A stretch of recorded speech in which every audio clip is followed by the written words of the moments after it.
कहानी की शुरुआत एक व्यक्ति से होती है जो अपनी अद्वितीय शक्तियों का उपयोग करके कमजोरों की मदद करने का प्रयास करता है। यह केवल एक साधारण कार्य नहीं है, ये साहस और इंसानियत के प्रतीक के रूप में उभरता है, जो दर्शाता है कि कैसे एक व्यक्ति अपने बल पर दूसरों की जिंदगी में बदलाव ला सकता है। अब हम एक संघर्ष में प्रवेश करते हैं जहां श्रमिक अपने अधिकारों के लिए एकजुट होकर लड़ाई लड़ते हैं। यह दृश्य हमें सिखाता है कि सामूहिक संघर्ष से बदलाव संभव है और ये दर्शाता है कि जब लोग मिलकर खड़े होते हैं तो उन्हें कोई भी चुनौती रोक नहीं सकती। कहानी में आगे बढ़ते हुए हम एक बच्चे की यात्रा देखते हैं जो अपने पिता को खोने के बाद अपने आप को अकेला महसूस करता है। यह क्षण जीवन की कठिनाइयों को दर्शाता है, लेकिन साथ ही यह हमें यह भी सिखाता है कि कठिनाइयों के बावजूद आगे बढ़ना हमेशा आवश्यक है। अफसाना का की बुरी स्थिति का जिक्र होता है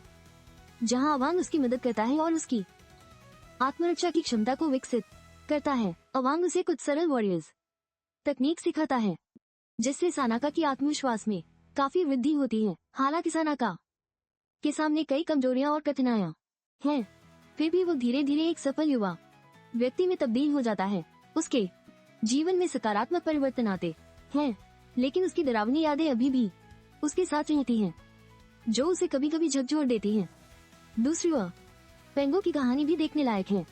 वो एक अमीर परिवार से गरीब होने की यात्रा तय करता है। बचपन में उसे अनेक कठिनाइयों का सामना करना होता है और अंततः वो एक बड़ा आपराधिक नेता बन जाता है जो जीवन के काले सच को उजागर करता है। जब सानाका अपनी शक्तियों को प्राप्त करता है तो वो अपने पड़ोसियों के लिए एक नायक बन जाता है। उसकी क्षमताओं की वजह से लोग उसकी सराहना करने लगते हैं और उसके प्रति उनकी उम्मीदें भी बढ़ने लगती हैं। इस बीच सानाका का प्रतिरोध और संघर्ष उसकी भीतर की ताकत को उजागर करने में मदद करता है। अब वो अपने समुदाय के लिए लड़ने के लिए प्रेरित होता है और इस प्रेरणा से उसकी यात्रा और भी रोमांचक बन जाती है। बुराई के खिलाफ लड़ाई में सानाका का सामना एक शक्तिशाली दुश्मन से होता है। यह संघर्ष न केवल उसकी यात्रा को रोमांचक बनाता है, बल्कि उसे एक असली नायक के रूप में स्थापित भी करता है। सानाका ने एक खतरनाक दुश्मन पेंग को खत्म करने के लिए एक टीम बनाई।